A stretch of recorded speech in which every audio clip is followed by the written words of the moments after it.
welcome to Inspiration. I'm with Jordana Borensztajn, who is a corporate speaker, social media trainer and comedian. Thank you so much for joining us. Thank you for having me. First of all, what is a social media trainer and how did you sort of transform into comedian from that? I love social media so much that I've made it my full-time job.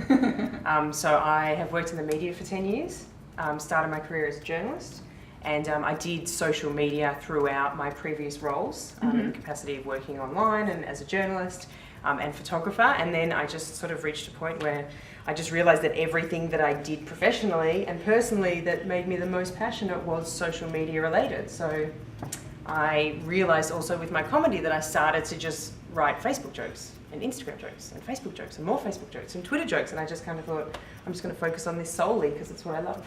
Fantastic. Well, it must have been very brave for you to go from, a proper job, if you want to call it that, in journalism and photography, and then jump, into the unknown world of comedy and stand in front of all these people going, oh my God, they're all staring at me, waiting for me to say something funny. How did you do it? Started to do comedy actually because of a really bad date that I went on. What happened? So, well, it all started online. Okay, it was this guy that I met through online dating. It has to have been online. Yes, of course. And it was like, we decided we'd go out for brunch. And it was one of those stories that you always hear about. Like, we met in person and he was like 10 years older than his photo and he had no resemblance whatsoever. And when we were out for brunch, he came with a hangover and it was just the worst experience ever. Not only did we not get along, but we started fighting. Yeah, it was really bad. It was just a terrible hour. I swallowed my spinach and eggs as quickly as possible. And I went home and I'm like, oh my gosh, I am not going to do this anymore. Like, this is just not working for me. And so I rang one of my friends and I couldn't quite explain what that experience was like. The only thing I could do was sort of like imitate him and relay the conversation. So he was like really hungover, so he was talking like that. And so I started to say what he said and what I said, and she was crying so hard she was laughing. And then I rang another one of my best friends, and by the end I did the same thing. I imitated the conversation. I was laughing, she was crying, and I said to myself, this is therapeutic. I need to do this for me. And to this day, comedy is therapeutic. So my first show in the festival was called Social Media, the Epidemic, which was all about my addiction to social media and technology. And it was about my online detox that I took and what I learned and how amazing that experience was. And this year, my show is called Like Me, Love Me, Retweet Me, and it's all about my desperate need to be liked and why making myself look good on social media is a full-time job. The internet's changed everything, right? Like, the pecking order of things are just different. Like, not long ago, everyone wanted to be a leader. Now everyone's just happy to be a follower.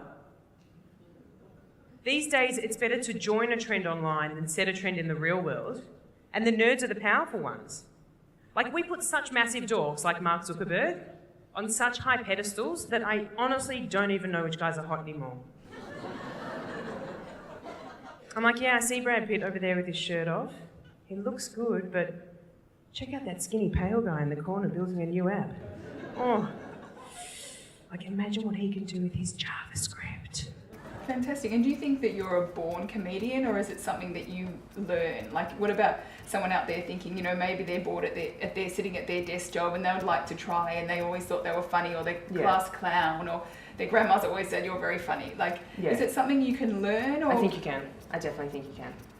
And is there any tips you have for us? I would say just immerse yourself in other comedians that you love. Try and just watch as much as you can and read books, because there is a lot of comedy theory out there, and I think a lot of people think that it can't be taught and it can't be learned. But like anything, you actually can. Like, there are actual joke structures, and you know what I mean. There are certain I reckon everyone, even if you're not born funny, whatever that means, you can definitely learn. What have you learned being a comedian?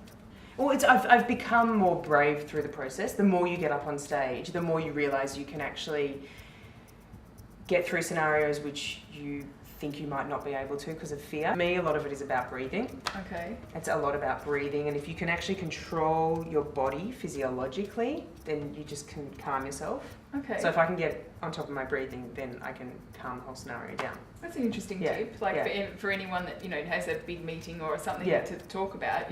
Any presentation, it's all about breathing. I find. Interesting. Yeah, public speaking as well. It's all about breathing. Yeah. But also, I think performance anxiety, I think can be quite an asset. You know what I mean? A lot of people are afraid of it. I think if you can actually, that drives you to want to do the best you can. That drives you to want to, be as good as you possibly can. So I think it's important that you actually have the very thing which most people fear. You know what I mean? So when I feel it, I'm like, I know that I should be feeling it because this is what's going to make me want to do the best job that I can. So what's next for you? Where do you see yourself in 5 years' time? I just want to keep doing what I love, which is, social media comedy and social media training. And it's also really rewarding, you know what I mean? To be able to share my experience with all of the social media stuff, professionally and personally.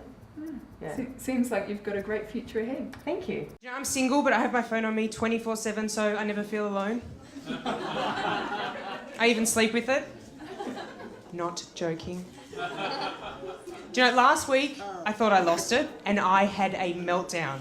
My friends were shocked. They were like, Jord, calm down. It's not the end of the world, all right? Let's just finish lunch and then we'll look for it. And I was like, no, I've got to find it now. I can't even take a photo of my food. Why am I even eating?